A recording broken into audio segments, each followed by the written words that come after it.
سارے واقعات، ان ساری غلط فہمی کو دور کرتے ہوئے بہت ہی آسان سے لفظوں میں سمجھا دیا۔ سرور کائنات صلی اللہ تعالی علیہ وسلم ارشاد فرماتے ہیں کہ جب میں معراج کی رات کو گیا، جب واپس آیا تو بستر بھی گرم تھا، اور وضو جو کیے تھے تو وضو کا پانی بھی بہ رہا تھا، اور جو دروازے کھولے تھے اس کی زنجیریں بھی ہل رہی تھی۔ تو اتنا جلدی کتنا ٹائم لگا؟ اگر ہم بستر سے اٹھے اور تھوڑی دیر کے لیے بیٹھ جائیں تو بستر ٹھنڈا ہو جاتا، لیکن وہ بستر گرم رہا۔ اس کی وجہ کیا آگے سماعت فرمائیں گے۔ الغرض معراج کا واقعہ بیان کرنا اتنا آسان اور مجھ جیسے ناچیز کے علم سے باہر ہے کہ وہ معراج ہے جس کے لیے حضرت موسیٰ علیہ السلام و تسلیم 40 رات عبادت کی اور 40 دن روزے رکھے، اور روایتوں میں آتا ہے کہ کم سے کم 9 مرتبہ رب تبارک و تعالیٰ سے کہا فلما قال ربی انظر الی، اے مولا میں تیرا دیدار کرنا چاہتا ہوں، اے رب کائنات میں تجھے دیکھنا چاہتا ہوں۔ جب موسیٰ علیہ السلام و تسلیم جلیل القدر پیغمبر تھے، جب رب تبارک و تعالیٰ نے انہیں اپنے کلام کرنے کی طاقت و قوت آزمائی، موسیٰ علیہ السلام جب رب تبارک و تعالیٰ سے گفتگو کرنے لگے، رب تبارک و تعالیٰ سے کلام کرنے لگے، تو حضرت موسیٰ علیہ السلام و تسلیم کے اندر ایک شوق معجزن ہوا، ایک تمنا بجھی۔ وہ خالق کائنات جس کی آواز کا یہ انداز ہے، جس کے بات کرنے کا یہ خوشنما آواز ہے، جب اس کے کلام کا عالم یہ ہے تو اس کا عالم کیا ہوگا؟ جب موسیٰ علیہ السلام و تسلیم رب تبارک و تعالیٰ کی بارگاہ میں عرضگزار ہوتے ہیں، مولا میں تیرا دیدار کرنا چاہتا ہوں، رب تبارک و تعالیٰ ارشاد فرماتا ہے لا ترانی، لا ترانی، خبردار اے موسیٰ تم مجھے نہیں دیکھ سکتے۔ اے موسیٰ علیہ السلام کی آنکھوں میں یہ پاور نہیں تھی جو رب کی تجلی کو دیکھ سکے، جس کے لیے 40 رات عبادت اور 40 دن روزے رکھے، اس کے باوجود حالانکہ رب تبارک و تعالیٰ کہتا ہے تم مجھ سے مانگو میں تمہیں عطا کروں گا، لیکن معراج وہ چیز ہے جو اپنے جلیل القدر پیغمبر کو بھی عطا نہ کیا،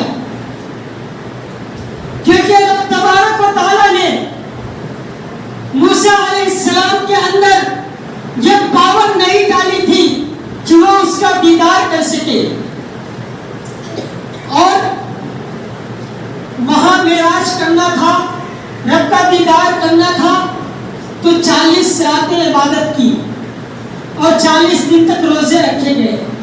لیکن واہ مصطفیٰ صلی اللہ تعالی علیہ وسلم آپ کی شان پہ قربان کہ اس دن حالانکہ وہ انسان، وہ اشرف المخلوق جو ہمیشہ روزہ رکھتی تھی، اور ان کے راتوں رات اپنے امتی کی یاد میں اپنے امتی کے گناہوں کو بخشوانے کے لیے ساری رات قیام قرات رکوع سجود میں گزرا کرتے تھے، لیکن اس دن مصطفیٰ نہ روزہ رکھے تھے اور نہ قیام کیے تھے، اس لیے جب وہاں قیام بھی کیا گیا، راتوں رات دنوں دن عبادت کرنے کے باوجود وہ چیز عطا نہ دی گئی، اور یہاں نہ روزہ رکھا گیا نہ نمازیں پڑھی گئی، حالانکہ جو میرے سرکار ہر روز قیام کرتے تھے لیکن آج آرام کر رہے ہیں۔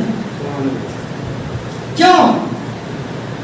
کیونکہ سرکار کو معلوم تھا آج گھومنے جانا ہے، آج سیر و تفریح کا دن ہے، آج سیر و تفریح کی رات ہے۔ کچھ لوگ کہتے ہیں یہ خواب میں ہوا،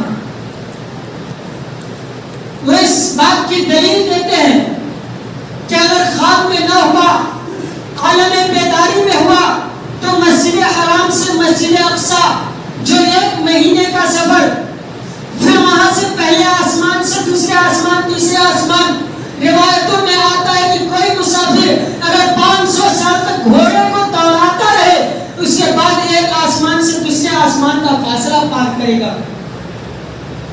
لیکن میرے سرکار چند لمحے میں اس سفر کو طے کیا. اب ذرا سوچنے کا مقام ہے کہ اتنی جلدی کیسے ہوئی. تو سر اعلیٰ حضرت عظیم البرکت الشاہ امام احمد رضا خان فاضل بریلوی علیہ رحمت و رضوان ارشاد فرماتے ہیں کہ وہ جان ہے وہ جہان کی. کیا بات ہے، سبحان اللہ. جہان کی اور جان ہے تو جہان ہے. کیا بات ہے، سبحان اللہ. اصل اس کا راز یہ ہے، اتنا جلدی ایک پل میں سفر کر لینے کا راز کیا ہے.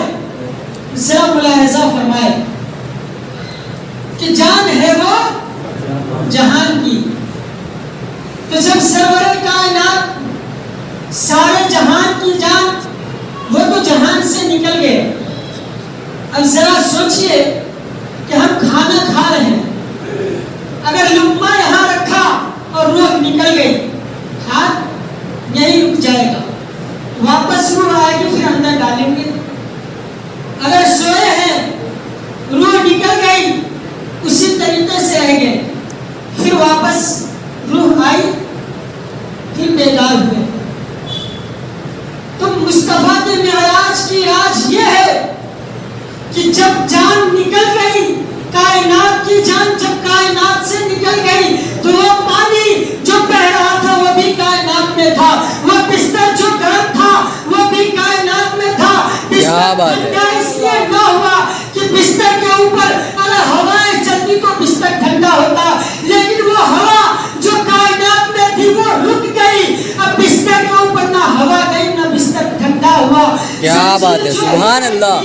زنجیر ہل رہی تھی، اب اس کی روح نکل گئی، وہ وہی رک گئی. جب مصطفیٰ واپس آئے تو زنجیر ہلنا شروع ہوا. کیا بات ہے، سبحان اللہ. اللہ اکبر. یا رسول اللہ.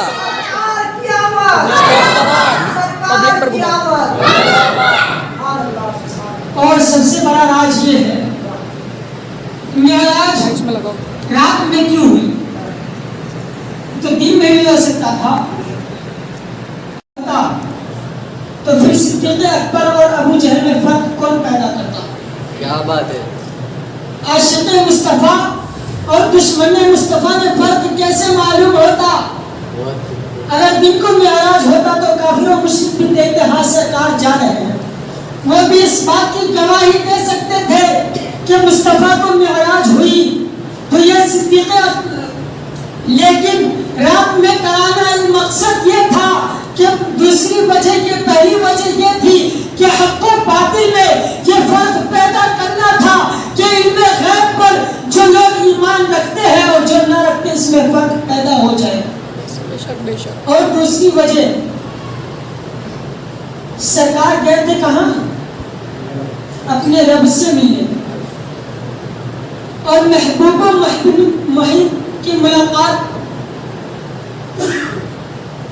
کا سب سے سہانا وقت رات کو ملنے کا مزہ ہی کچھ اور ہے. محبوب سے رات کو ملنے کا مزہ ہی کچھ اور ہے. اور تیسری بات کہ رات پرسکون ہوتی ہے. رات کو ساری کائنات سکون میں رہتی ہے. تو رب تبارک و تعالیٰ جب اپنے محبوب پاک صلی اللہ تعالیٰ علیہ وسلم کو معراج کے لیے بلایا تو جبریل علیہ السلام تو ایسا نہیں کہ معراج کی رات افراتفری اور جلد بازی میں ہو گئی، ایسا نہیں تھا.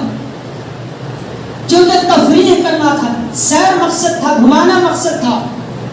تو گھومنے کا پلان اچانک میں نہیں بنتا. یہ پلان، یہ ارادہ تو حضرت آدم علیہ السلام اور تسلیم کے پیدائش سے 50,000 سال پہلے بن چکا تھا. معراج مصطفیٰ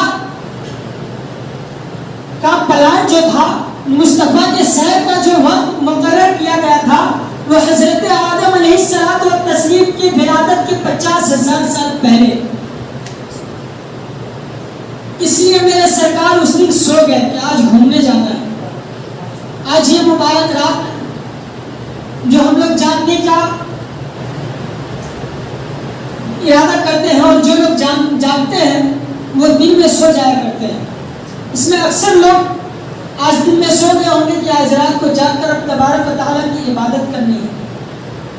اسی طریقے سے سرور کائنات کو گھومنے کا مقصد تھا. اس دن گھومنے کی رات تھی, سیر کرنے کی رات تھی, اس لیے میرے سرکار جلدی سو گئے تھے. جب میرے سرکار سو گئے تو تبارک و تعالیٰ جبرائیل علیہ السلام و تسلیم کو بھیجا ہے. جبرائیل جاؤ میرے محبوب کو کہنا ہے میرے محبوب آپ کا رب تبارک و تعالیٰ آپ سے ملاقات کرنے کا مشتاق ہے.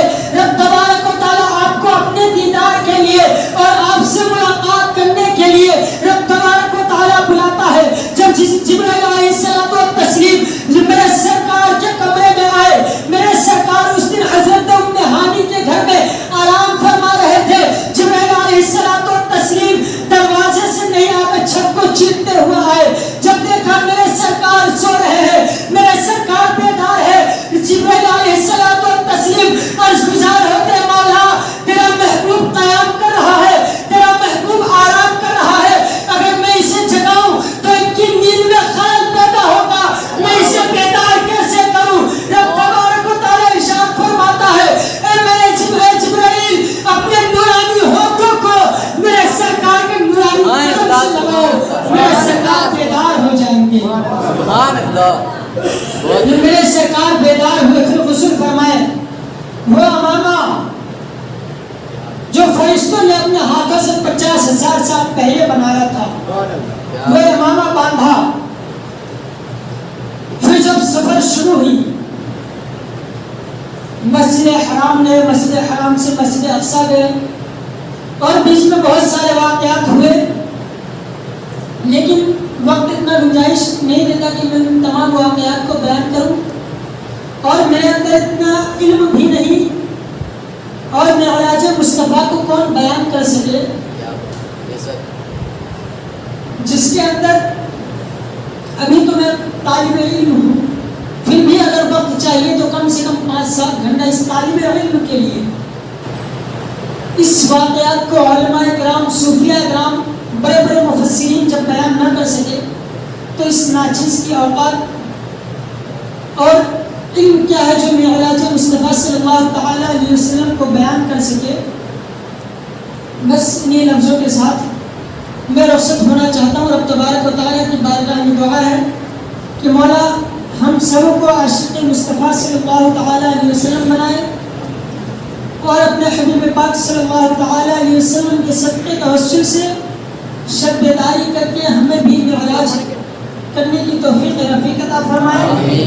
تیری معراج وہ تھی کہ عرش تک پہنچے, ان کی معراج وہ تھی کہ وہ عرش تک پہنچے, میری معراج یہ ہے کہ ان کے قدم تک پہنچا, میری معراج یہ ہے کہ ان کے قدم تک پہنچا.